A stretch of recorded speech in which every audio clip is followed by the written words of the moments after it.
কিন্তু নামাজ পড়লে যে জান্নাতে যাব এটা কোরআন শরীফে কোথাও নাই, কোথাও খুঁজে পাবেন না। নামাজ পড়লে আল্লাহ জান্নাতে দেবে এরকম একটা আয়াতও আমার চোখে ধরা পড়েনি। নামাজ পড়লে আল্লাহ জান্নাত দেবে আমি পাইনি।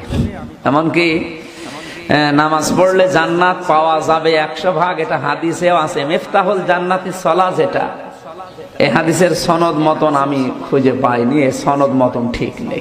মাআরিজের 34-35 নম্বর আয়াত, 2 আয়াতে আল্লাহ বলেন ওয়াল্লাযীনা হুম আলা সালাতিহিম ইউহাফিজুন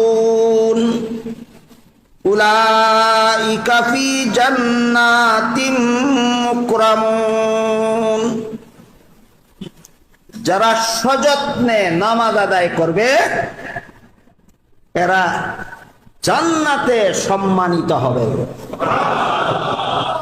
সুতরাং নামাজ পড়লে জান্নাতে যাইবে এমন কথা কোরআনের কোন আয়াতে নেই। হ্যাঁ, উস্তাদের কাছে দিনের দাওয়াত শিখছে না নিজে নিজেই পড়লি? হে কেমন কোরআন শিখা শিখছে আপনারা বুঝানি লাগে একটা কিচ্ছা।